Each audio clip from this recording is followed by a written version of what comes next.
Hello friend, आज के इस क्लास में बिहार तथ्यासार घटना चक्र बुक 2023 के प्राचीन बिहार के इतिहास को कवर किया जाएगा। इसके पहले वाले क्लास में हम लोगों ने मध्यकालीन बिहार का इतिहास एवं आधुनिक बिहार के इतिहास को देख लिया है। तो फ्रेंड्स, अगर आप लोग उस वीडियो को नहीं देखे हैं तो उसको ज़रूर देख लीजिएगा। आज का यह सेशन 69th बीपीएससी एवं बिहार दरोगा एग्जाम 2023 के लिए काफ़ी ज़्यादा हेल्पफुल सिद्ध होगी। फ्रेंड्स, प्राचीन बिहार के इतिहास से 4 से 5 प्रश्न अवश्य आपके प्रतियोगी परीक्षाओं में पूछे जाते हैं। यह सेशन जो है कि बिहार से रिलेटेड सभी प्रकार के कॉम्पिटिटिव एग्जाम के लिए काफ़ी ज़्यादा इम्पोर्टेंट होने वाली है, तो आप लोग शुरू से लास्ट तक जरूर देखिएगा। आइए शुरू करते हैं आज के सेशन को। प्राचीन बिहार का इतिहास। सबसे पहला है, मुंगेर में निम्न पूरा पाषाण काल के अवशेष प्राप्त हुए हैं। चित्रांग जो है कि सारण जिला में है और चेचर जो है कि वैशाली जिला में है। से नवपाषाण युग के अवशेष प्राप्त हुए हैं। प्राचीन बिहार के इतिहास की जानकारी अथर्ववेद एवं पंचविश ब्राह्मण में मिलती है। यह क्वेश्चन काफ़ी इंपॉर्टेंट है कि फ्रेंड्स, प्राचीन बिहार की जानकारी कहाँ से मिलती है। तो प्राचीन बिहार की जो जानकारी है अथर्ववेद एवं पंचविश से मिलती है। अथर्ववेद और पंचविश ब्राह्मण से यह पता चलता है कि मगध में व्रात रहते थे, किंतु ऋग्वेद में उल्लेख है कि मगध के सबसे प्राचीन वासी क्षत्रिय थे। उन्हें आर्य हे दृष्टि से देखते थे क्योंकि वे वैदिक बलि के बारे में नहीं जानते थे। कनिंघम ने बोधगया मंदिर को खोजा था। उन्होंने गिरियक पहाड़ी में उत्खनन कर इंद्रशिला गुफा का पता लगाया, जिसका वर्णन ह्वेंसांग और फायान ने किया है। इसके बाद है, कनिंघम की सबसे बड़ी उपलब्धि जो है यह बड़गांव का पता लगाना था, जो राजगीर के समीप प्राचीन नालंदा महाविहार का स्थल है। यहाँ से 2 अभिलेख प्राप्त हुए हैं जिन पर नालंदा उत्कीर्ण है। इसके बाद है, कनिंघम ने बिहार शरीफ में घोषराव गांव की पहचान कन्नौज के राजा यशोवर्मन द्वारा स्थापित गांव के रूप में की है। कनिंघम ने बसाड़ के अवशेषों के आधार पर वैशाली के प्राचीन स्थल का पता लगाया। पूर्वी चंपारण जनपद के केसरिया स्तूप, लौरिया अरेराज के अशोक स्तंभ का भी कनिंघम ने ही पता लगाया था।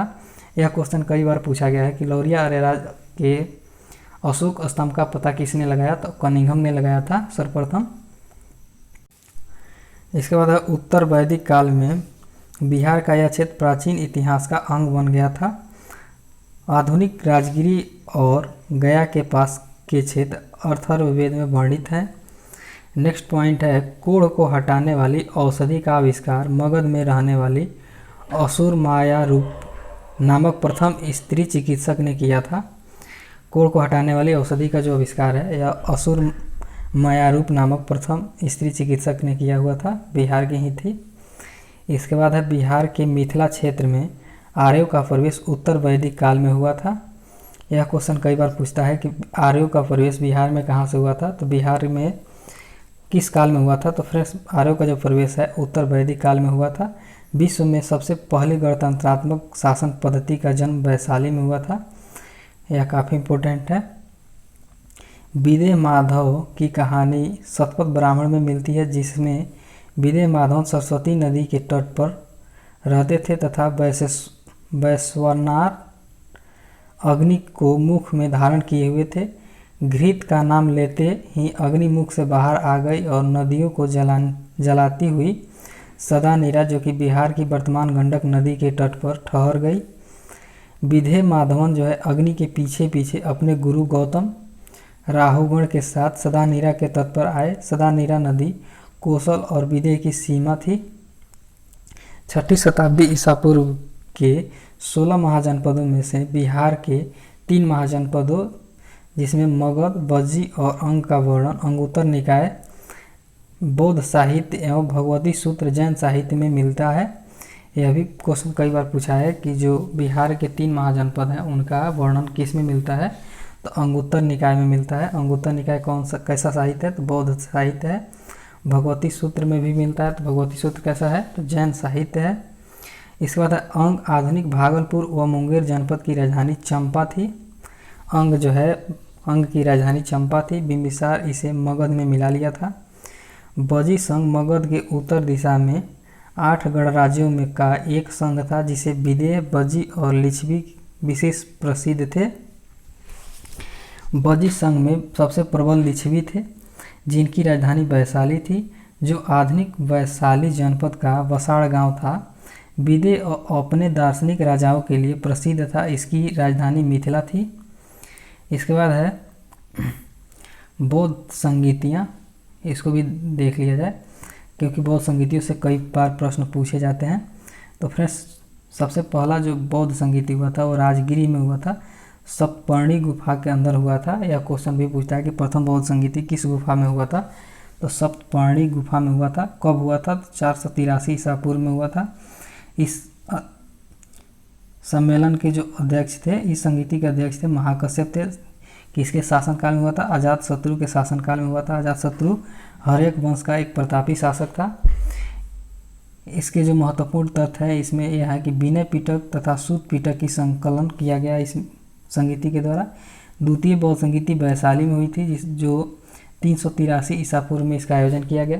इसमें अध्यक्ष थे सर्वकामी कालाशोक, जो कि इसके इस समय के शासक थे। कालाशोक शिशुनाग वंश के प्रसिद्ध शासक थे। बौद्ध धर्म स्थावीर एवं महासंघिक में विभाजित हो गया। तृतीय बौद्ध संगीति पाटलिपुत्र में हुआ था 247 ईसा पूर्व में। मोगलीपुत्र जो इसकी अध्यक्षता किए थे। अशोक मौर्य वंश का जो शासक था, अशोक इस समय शासक था। तीसरा पिटक अभिधम पिटक जोड़ा गया। चतुर्थ जो बौद्ध संगीति है कुंडलवन कश्मीर में हुई थी, प्रथम शताब्दी ईस्वी में हुआ था। वसुमित्र इसके अध्यक्ष थे एवं अश्वघोष उपाध्यक्ष थे। कनिष्क जो कुषाण वंश का शासक इसमें था, कनिष्क।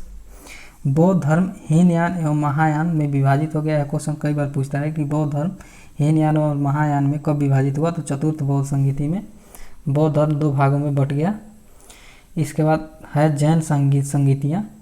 तो फिर जो जैन संगीतियाँ हैं, 2 जैन संगीतियाँ प्रमुख हैं, इनको याद रखिएगा। प्रथम जैन संगीति का आयोजन पाटलिपुत्र में हुआ था 310 ईसा पूर्व में। अध्यक्ष स्थूलभद्र थे, शासक चंद्रगुप्त मौर्य थे।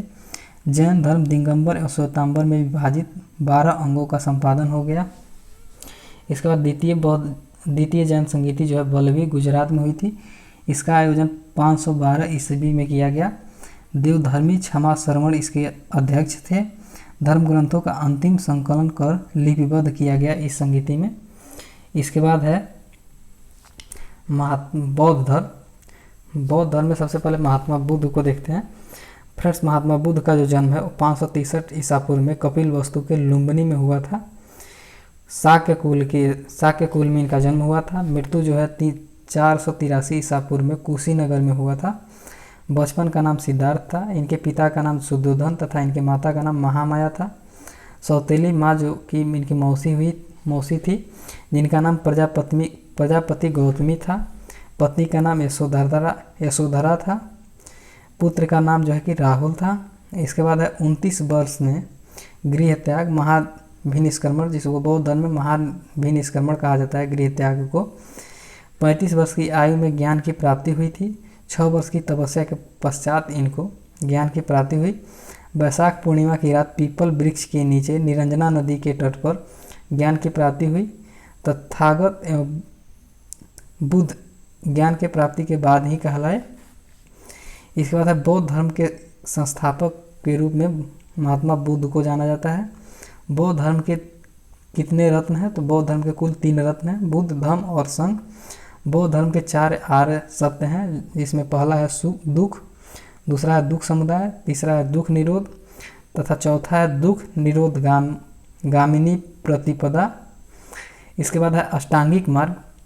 तो बौद्ध धर्म में अष्टांगिक मार्ग हैं सम्यक दृष्टि, सम्यक संकल्प, सम्यक वाक, सम्यक कर्मांत, सम्यक आजीवक, सम्यक व्यायाम, सम्यक स्मृति तथा सम्यक समाधि। इसके बाद है प्रतीत्य समुत्पाद, बुद्ध धर्म के उपदेशों का सार है। इसके बाद आइए जैन धर्म को देखते हैं। जैन धर्म में सबसे पहले महावीर का जो जन्म है 599 ईसा पूर्व में वैशाली के निकट कुंडल ग्राम में हुआ था। ज्ञातृत्व कुल के व्यक्ति थे। इनकी मृत्यु जो है 527 ईसा पूर्व में हो गई। पावापुरी में हुई थी इनकी मृत्यु। यह क्वेश्चन भी पूछता है कि महावीर की जो मृत्यु है वो कहाँ हुई थी, तो पावापुरी में हुई थी। इनका जन्म कहाँ हुआ था, तो कुंडलग्राम में हुआ था। इनके पिता का नाम सिद्धार्थ और माता का नाम त्रिशला था। लिच्छवी की राजकुमारी इनकी माता रही थी। पत्नी यशोदा, पुत्री प्रियदर्शना, जमाता जमाली इनके पुत्र हुए।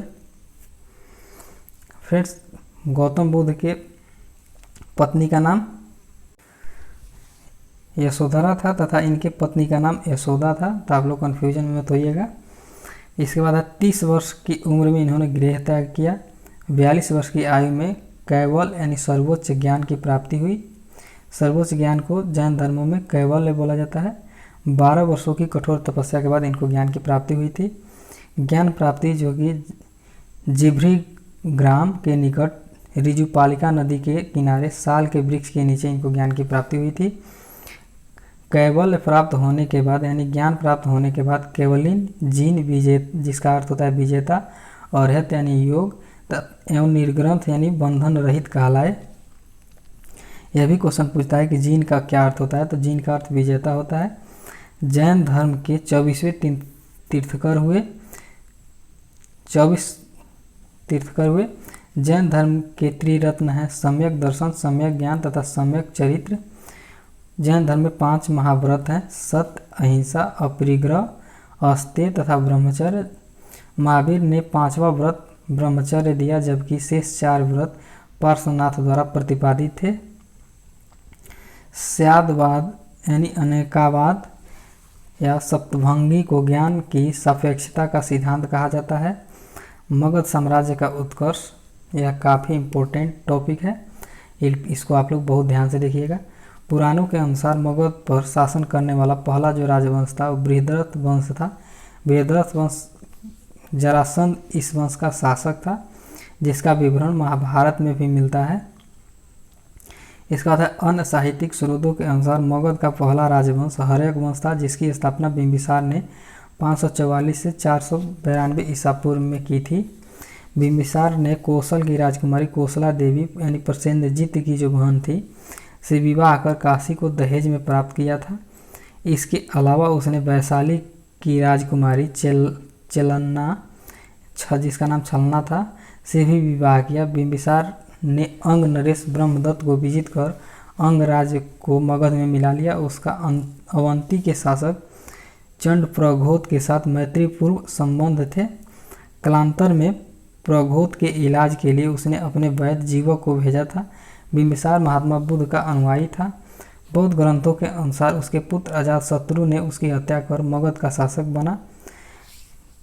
492 से 460 ईसा पूर्व के मध्य अजातशत्रु द्वारा बिंबिसार की हत्या से क्रोधित काशी नरेश प्रसेनजीत ने मगध से काशी वापस ले लिया। कालांतर में दोनों में युद्ध और संधि हो जाती है। अजातशत्रु का काशी की राजकुमारी वजीरा से विवाह होता है, वह काशी पुनः प्राप्त हो जाती है। अजातशत्रु ने अपने मैत्री वस्कार की मदद से वजी संघ में फूट डलवा दिया और लिच्छवियों पर आक्रमण कर उन्हें परास्त कर दिया। उसके ही शासनकाल में महात्मा बुद्ध की मृत्यु 483 ईसा पूर्व में हुई थी। 483 ईसा पूर्व में इसके ही संरक्षण में प्रथम बौद्ध संगीति का आयोजन राजगृह में महाकश्यप की अध्यक्षता में हुई थी। इसके बाद है अजातशत्रु की जो मृत्यु है। अजातशत्रु की मृत्यु के बाद उसका पुत्र जो था उदयन मगध का शासक बना 460 ईसा पूर्व में। उसने अपनी राजधानी जो है कि राजगृह यानी गृहवज से पाटलिपुत्र गंगा तथा सोन नदी के संगम पर बसाया गया नया नगर स्थानांतरित किया।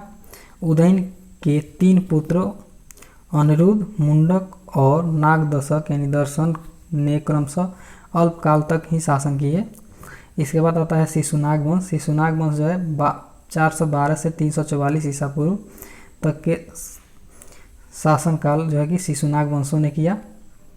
शिशुनाग हर्यक वंश के अंतिम राजा नागदशक की अमात्य व काशी का राज्यपाल था।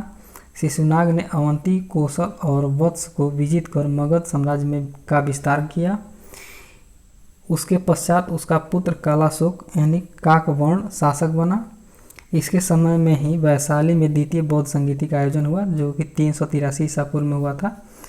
जिसमें स्थाविर और महासंघिक के रूप में बौद्ध धर्मों का विभाजन हो गया। नंदीवर्धन या महानंदीन शिशुनाग वंश का अंतिम शासक था। नंद वंश, यह काफ़ी इम्पोर्टेंट है, आप लोग इसको नंद वंश को जरूर याद रखिएगा। 344 से 321 ईसा पूर्व तक के शासनकाल जो कि नंद वंशों के हाथों में था। नंद वंश के जो संस्थापक थे वो महापद्म नंद थे। शिशुनाग वंश का अंत कर नंद वंश की स्थापना किए। पुराणों में उन्हें सर्वछत्रांग कहा गया है। उसे एक छत्र या एकराट भी कहा जाता था। उसे शूद्र व दासी पुत्र भी बताया गया है। उसे इक्ष्वाकु, पांचाल, कुरु, हैयत, कलिंग, सूरसेन, मैथिल, अस्मक, वितिहोत्र राज्यों का शासक बताया गया है।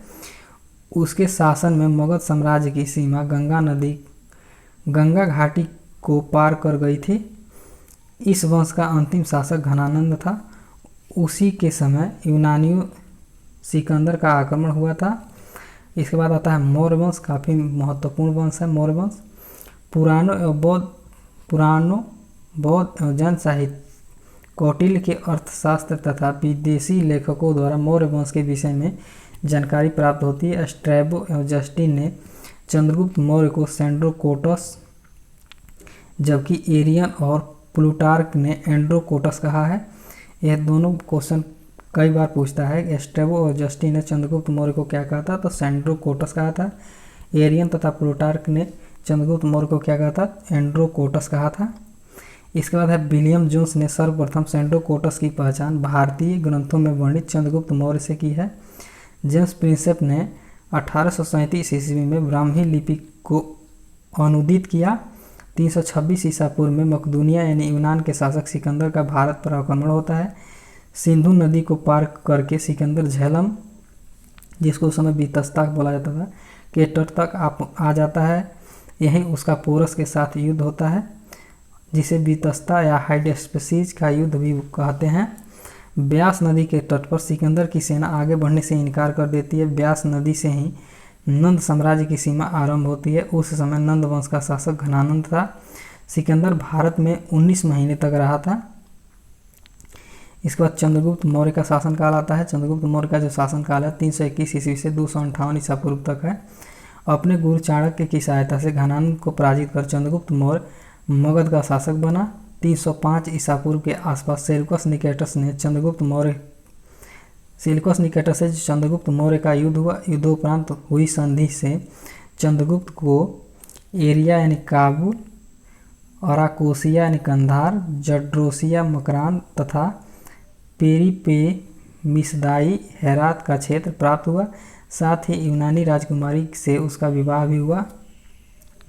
सेल्यूकस निकेटर ने अपने राजदूत मेगास्थनीज को चंद्रगुप्त के दरबार में भेजा था। मेगास्थनीज ने इंडिका नामक पुस्तक की रचना की थी। जीवन के अंतिम समय में चंद्रगुप्त अपने पुत्र बिंदुसार को सत्ता सौंपकर जैन मुनि भद्रबाहु के साथ श्रवणबेलगोला कर्नाटक चले गए और वहीं सल्लेखना यानी उपवास से अपने प्राण त्याग दिए। इसके बाद मौर्य वंश का जो दूसरा प्रतापी शासक हुआ बिंदुसार। बिंदुसार का जो शासनकाल है वो 298 ईसा पूर्व से 272 ईसा पूर्व तक रहा। इसे अमित्रघात, भद्रसेन या सीनसेन भी आदि कहा गया है। इसी के समय सीरिया के शासक एंटियोकस का राजदूत डायमेकस तथा मिस्र के शासक टालमी द्वितीय फिलाडेल्फस का राजदूत डायोनीसियस मौर्य दरबार में आए थे। बिंदुसार आजीवक संप्रदाय का अनुयायी था। इसके बाद आता है अशोक। अशोक का जो शासनकाल है वो 272 ईसा पूर्व से 232 ईसा पूर्व के समय तक अशोक शासन किया। सिंहासन पर बैठने के बाद 269 ईसा पूर्व में राज्याभिषेक किया। राज्याभिषेक के पूर्व वह उज्जैन का राज्यपाल था। यह क्वेश्चन भी कई बार बीपीएससी के द्वारा पूछा गया है कि शासन के पूर्व अशोक कहाँ का राज्यपाल था, तो अशोक जो है कि उज्जैन का राज्यपाल था। इसके बाद है 261 ईसा पूर्व में राज्याभिषेक के 9वें वर्ष कलिंग विजय किया। सिंघली अनुश्रुति के अनुसार निग्रोध के प्रवचन से अशोक ने बौद्ध धर्म को अपनाया और मेगलीपुत्र तीस का शिष्य बन गया, मोगलीपुत्र तीस का शिष्य बन गया। इससे पूर्व अशोक शैव धर्म को मानता था। राज्याभिषेक के 10 वर्ष बाद उसने बोध गया की यात्रा की। 14 वर्ष बाद धर्म में महामात्रों की नियुक्ति की। 20 वर्ष बाद लुम्बिनी गया और उसे उल्विक यानी करमुक्त घोषित किया तथा भाग 1 कर को घटाकर 1/8 कर दिया। इसके बाद अशोक के जो अभिलेख हैं, महत्वपूर्ण अभिलेखों को देख लिया जाए तो फिर अशोक के अभिलेख में अशोक के शाहबाजगढ़ी एवं मनसेहरा पाकिस्तान अभिलेख खरोष्टी लिपि में उत्कीर्ण है। तक्षशिला से अरमाइक लिपि में उत्कीर्ण अभिलेख, शेरकुना से यूनानी तथा अरमाइक लिपियों में उत्कीर्ण अभिलेख प्राप्त हुए हैं। अशोक का इतिहास भी हमें इन्हीं अभिलेखों से प्राप्त होता है। अभी तक अशोक के 40 अभिलेख प्राप्त हो चुके हैं। बौद्ध धर्म के प्रचार हेतु अशोक ने दूतों और प्रचारकों को विदेश भेजा था। अपने दूसरे तथा 13वें शिलालेख में उसने उन देशों का नाम लिखवाया जहां दूत भेजे गए थे। दक्षिण सीमा पर स्थित राज्य चेल, पांड्य, सतीयपुत, केरलपुत तथा ताम्रपर्णी बताए गए हैं। वैशाली सिंह शीर्ष केवल शेर लेख रहित बिहार में स्थित है। अशोक के जो गुहालेख हैं दक्षिण बिहार के जहानाबाद जिले में स्थित बराबर नामक 3 गुफाओं की दीवार पर अशोक के उत्कीर्ण लेख प्राप्त हुए हैं। लौरिया अरेराज स्तंभ लेख ये बिहार राज्य के पूर्वी चंपारण जिले में स्थित है। रामपुरवा स्तंभ अभिलेख जो है कि बिहार राज्य के पश्चिम चंपारण जिले में है। इसके बाद है लौरिया नंदगढ़ स्तंभ लेख बिहार राज्य के पश्चिमी चंपारण जिले में है। इसके बाद है प्रांतीय प्रशासन। चंद्रगुप्त मौर्य ने शासन संचालन को सुचारू रूप से चलाने के लिए अपने राज्य को 4 प्रांतों में विभाजित किया जिन्हें चक्र कहा जाता था। इन प्रांतों का शासन सम्राट प्रतिनिधियों द्वारा संचालित होता था। सम्राट अशोक के काल में प्रांतों की संख्या 5 हो गई थी। इसके बाद है कौन कौन से प्रांत थे तो फ्रेंड्स प्रांत थे प्राची जो कि मध्य प्रदेश जिसकी राजधानी पाटलिपुत्र थी। उत्तरापथ इसकी राजधानी तक्षशिला थी। दक्षिणापथ इसकी राजधानी सुवर्णगिरी थी। अवंती की राजधानी उज्जैनी थी तथा कलिंग की राजधानी तोसली थी। इसके बाद है प्रांतों जिसको चक्र बोला जाता था का प्रशासन कुमारार्मत्य कुमार या आर्यपुत्र नामक पदाधिकारियों के द्वारा होता था। प्रांत मंडल में तथा मंडल जिलों में विभक्त थे जिन्हें आहार या विषय कहा जाता था, जिनका प्रशासन विषय प्रशासक जो है कि विषयपति कहलाता था। जिले का प्रशासनिक अधिकारी जो होता था वो स्थानिक था। गुप्त 10 गांवों का प्रशासक था। नगर प्रशासन कैसी थी मौर्य शासनकाल में तो फ्रेंड्स नगर के जो प्रशासन व्यवस्था थी वो थी मेगास्थनीज के अनुसार नगरीय प्रशासन 30 सदस्यों के मंडल द्वारा चलाया जाता था। यह मंडल 6 समितियों में विभाजित था। वो समितियाँ कौन कौन थी तो फ्रेंड्स प्रथम समिति जो थी उसमें उद्योग शिल्पों का निरीक्षण का अधिकार था। द्वितीय समिति में विदेशियों की देखरेख करना था। तृतीय समिति जनगणना। चतुर्थ समिति का दायित्व था व्यापार वाणिज्य की व्यवस्था को बनाए रखना। पंचम समिति का जो दायित्व था वो था विक्रय व्यवस्था तथा निरीक्षण करना। षष्ठम समिति का था बिक्री कर व्यवस्था को सुचारू रूप से लागू करना। इसके बाद नगर में पुलिस व्यवस्था थी जिसे रक्षित कहा जाता था। यूनानी स्रोतों में वर्णित अधिकारी एग्रोनोमोई जो कि जिसको जिला अधिकारी बोला जाता था तथा एंटीनोमोई जिसे नगर आयुक्त बोला जाता था। सैन्य व्यवस्था 6 समितियों में विभक्त थी जो सैन्य विभाग द्वारा निर्दिष्ट थी। प्रत्येक समिति में 5 सैन्य विशेषज्ञ होते थे। पैदल सेना, अश्व सेना, गज सेना, रथ सेना तथा नौसेना की व्यवस्था थी। सैनिक प्रबंध का सर्वोच्च अधिकारी अंतपाल कहलाता था। यह सीमांत क्षेत्रों का भी व्यवस्थापक होता था। मेगास्थनीज के अनुसार चंद्रगुप्त मौर्य की सेना में 6 लाख पैदल सैनिक, 50,000 अश्वारोही तथा 9,000 हाथी और 800 रथों से सुसज्जित अजेय सैनिक थे। अशोक के परावर्ती मौर्य साम्राज्य मगध साम्राज्य के महान मौर्य सम्राट अशोक की मृत्यु हुई थी 232 ईसा पूर्व के लगभग। अशोक के उपरांत अगले 5 दशक तक उसके निर्बल उत्तराधिकारियों द्वारा शासन संचालित करते रहे। इसके बाद अशोक के जो उत्तराधिकारी हुए वो कौन कौन थे? तो अशोक के मृत्यु के बाद मौर्य साम्राज्य पश्चिमी और पूर्वी भाग में बट गया। पश्चिमी भाग पर कुणाल शासन करता था, जबकि पूर्वी भाग पर संप्रति का शासक था। लेकिन 180 ईसा पूर्व तक पश्चिमी भाग पर बैक्टीरिया तथा यूनानियों का पूर्ण अधिकार हो गया था तथा पूर्वी भाग पर दशरथ का राज्य था। इसके बाद अंतिम मौर्य सम्राट बृहद्रथ की जो हत्या है उसके सेनापति पुष्यमित्र शुंग ने कर दी। इसने मौर्य वंश जो कि समाप्त हो गया। इसके बाद शुंग वंश का नींव पड़ता है। मौर्य शासक बृहद्रथ की हत्या कर उसका सेनापति पुष्यमित्र शुंग मगध का शासक बना। उसकी उपाधि सेनानी थी। उसे यवन आक्रमण को विफल किया। पुष्यमित्र ने 2 अश्वमेध यज्ञ किए। इसके पुरोहित पतंजलि थे। इसके बाद है उसके बाद उसका पुत्र अग्निमित्र शासक बना। इसी अग्निमित्र और मालविका से जुड़ी कहानियों पर महाकवि कालिदास ने मालविकाग्निमित्रम नामक नाटक की रचना की है। देवभूति इसी वंश का अंतिम शासक था। इसके बाद आता है कर्ण वंश। कर्ण वंश के शासक जो थे वो देवभूति के मैत्री वसुमित्र ने उसकी हत्या कर कर्ण वंश की नींव डाली। सुशर्मा इस वंश का आखिरी शासक था। इसके बाद है कुषाण वंश। कनिष्क ने पाटलिपुत्र को विजित कर अश्वघोष को अपने साथ ले गया। कुषाण कालीन नागा अर्जुन नालंदा के प्रसिद्ध रसायनविद थे। प्रयोगशाला में प्रयोग किए जाने वाले उपकरण बीकर का आविष्कार नागार्जुन ने ही किया था।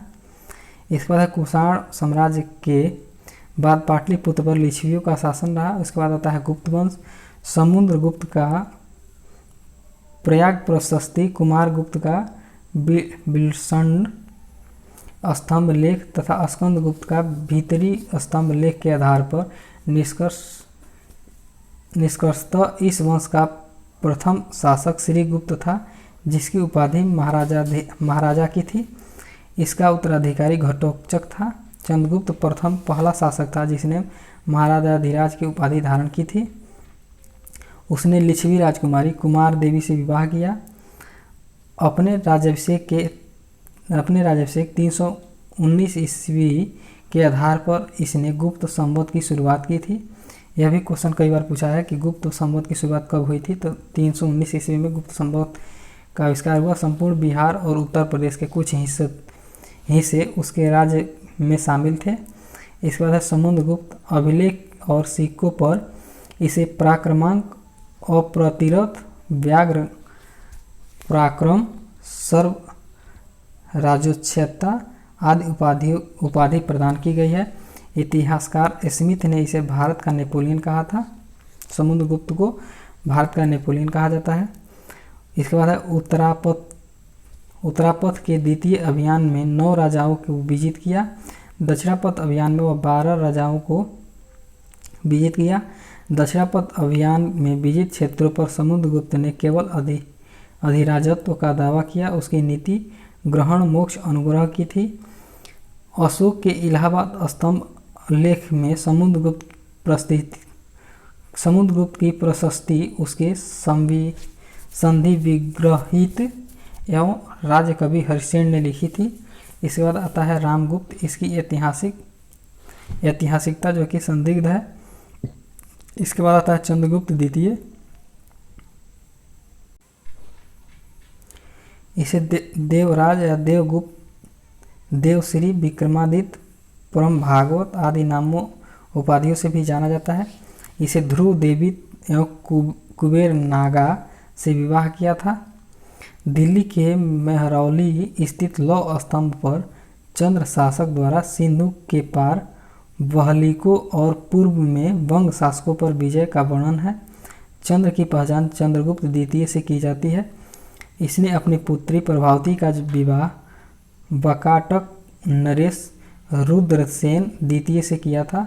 चीनी यात्री फायान ने इसके समय में ही भारत की यात्रा की थी। यह भी पूछता है कि चीनी यात्री फायान किसके समय में भारत की यात्रा किए थे। तो आप लोग याद रखिएगा। ऐसा माना जाता है कि उसके दरबार में 9 रत्न विराजते थे, जिसमें कालिदास, धन्वंतरी, क्षणपड़क, अमर सिंह, शंकु, बेताल भट्ट, घटक बारामिहिर, बरुरुच्ची जैसे विद्वान शामिल थे। कुमारगुप्त प्रथम जो है कि मंदसैर अभिलेख वस्त भट्टी रचित प्रशस्ति से कुमारगुप्त के बारे में विस्तृत जानकारी प्राप्त होती है। स्कंदगुप्त के भीतरी अभिलेख से ज्ञात होता है कि कुमारगुप्त के शासनकाल में पुष्यमित्रों का आक्रमण हुआ था, जिसे रोकने के लिए कुमारगुप्त ने स्कंदगुप्त को भेजा था। इसके बाद है नालंदा विश्वविद्यालय की स्थापना इसी के काल में हुई थी। कुमारगुप्त ने महेंद्रादित्य की उपाधि धारण की थी। इसके बाद आता है स्कंदगुप्त। जूनागढ़ अभिलेख से पता चलता है कि स्कंदगुप्त ने ग्लक्षों को यानी हुरों के आक्रमण को विफल कर दिया था। उसने सुदर्शन झील यानी चंद्रगुप्त मौर्य द्वारा निर्मित का पुनरुद्धार करवाया था। कोहोम अभिलेख के अनुसार उसकी उपाधि शुक्रादित्य की थी। उसने चीन में अपना राजदूत भेजा था। गुप्त काल का उत्तराधार चीनी यात्री सुंगयुंग ने 515 से 520 ईस्वी की यात्रा की थी। इसके बाद है ह्वेंगसांग 629 से 645 ईस्वी तक भारत की यात्रा किया था। ह्वेंगसांग के अनुसार मगध के शासक नरसिंह गुप्त बालादित्य ने मिहिर कुल यानी हुड़ों को पराजित किया था। स्कंदगुप्त के बाद पुनर्गुप्त, कुमारगुप्त द्वितीय, बंधुगुप्त, नरसिंह गुप्त, बालादित्य, वैन्यगुप्त, कुमारगुप्त तृतीय ने शासन किया। इसके बाद है विष्णुगुप्त वंश का अंतिम शासक था, जिसने मगध पर शासन किया। गुप्त वंश के साथ ही मगध साम्राज्य का अंत हो गया। इसके बाद आता है पाल वंश। पाल वंश के संस्थापक गोपाल थे। फ्रेंड्स, गोपाल जो है कि 750 से 770 ईस्वी को माना जाता है। बिहार उसके राज्य में शामिल था पाल वंश में। गोपाल ने उदंतपुरी, महाविहार और विक्रमशिला की स्थापना की, जो बिहार शरीफ नालंदा जिले में स्थित है। यह काफ़ी इम्पोर्टेंट है, बीपीएससी में कई बार पूछा गया है कि उदंतपुरी विश्वविद्यालय की स्थापना किसने किया था, तो गोपाल ने किया था। इसके बाद है यह महाविहार हिरण्यप्रभात पर्वत पर पंचानन नदी के किनारे स्थित था। इसके बाद आता है धर्मपाल। धर्मपाल का जो शासनकाल था वो 770 से 810 ईस्वी के मध्य रहा। इसके समय त्रिपक्षीय संघर्ष शुरू हुआ। प्रतिहार नरेश वत्स राज ने धर्मपाल को पराजित किया। आगे चलकर राष्ट्रकूट नरेश ध्रुव ने धर्मपाल और वत्स राज दोनों को पराजित किया। ध्रुव के दक्षिण लौटने पर धर्मपाल ने कनौज पर आक्रमण कर दिया। इंद्रायुध को परास्त कर अपने समर्थन चक्रायुध को कनौज के सिंहासन पर बैठाया। धर्मपाल के समय ही प्रतिहार शासक नागभट्ट द्वितीय, जिसको वत्सराज का पुत्र माना जाता है, ने मुंगेर तक का क्षेत्र कुछ समय के लिए विजित कर लिया था।